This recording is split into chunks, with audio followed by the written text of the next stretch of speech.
Je sais pas si vous avez remarqué, mais The Last of Us 2 et Ghost of Tsushima viennent de sortir. Bah, je m'en fous. Aujourd'hui, on va parler de Destroy All Humans. Ma stratégie est simple, vous donnez envie de prendre ce jeu. C'est pas la stratégie qui m'inquiète, c'est le stratège. Oh, ça va, tout de suite. Regardez, en 20 secondes, je vais vous donner envie de le prendre.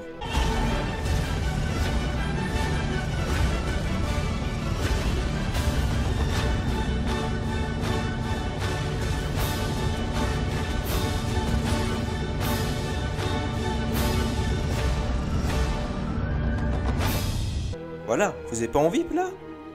Le jeu est un remake de celui de 2005, développé par Bandai Studio, qui connaîtra plusieurs suites, mais on y reviendra plus tard.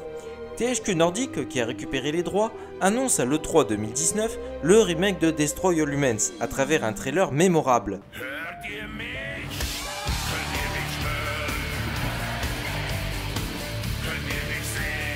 Développé par Black Forest Games, le jeu nous place donc dans la peau d'un alien vert. I am not green. Oh, ça va, calme-toi. Bref, on incarne Cryptosporidium 137, de l'espèce des Furons, qui débarque avec son chef Pox suite à un appel de détresse de son prédécesseur Cryptosporidium 136, parti en éclaireur sur une planète nommée Terre. En effet, les Furons sont des clones, qui ont l'ADN qui se dégrade, et le but est de trouver de l'ADN pur, que l'on trouve uniquement dans les humains. Le scénario fait bien les choses, hein.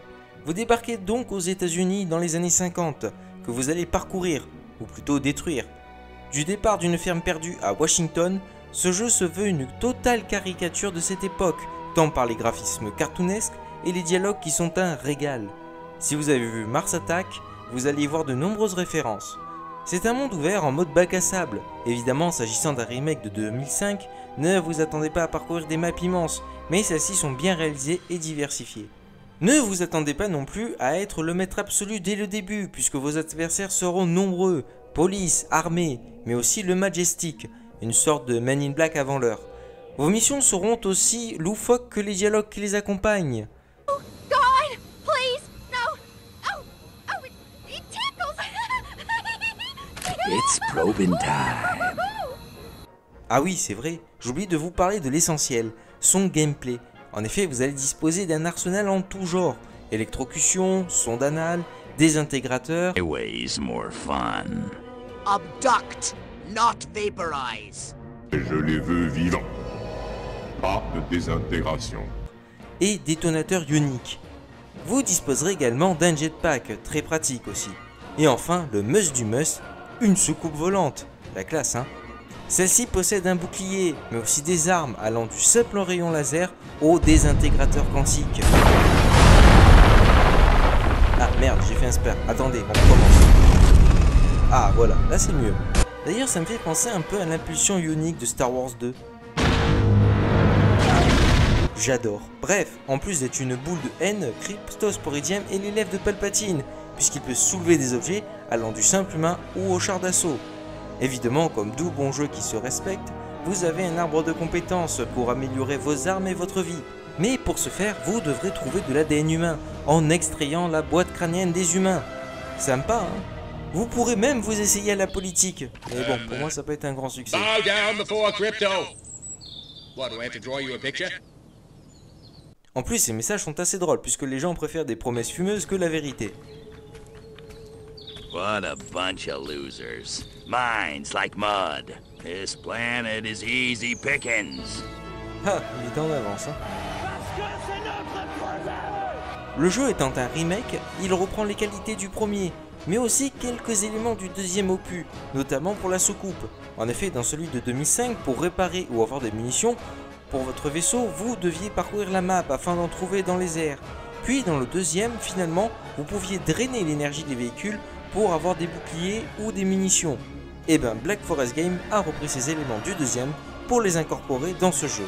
Ce qui facilite la tâche, puisque vous allez vous régaler dans des combats de boss qui sont vite le bordel, que ce soit au sol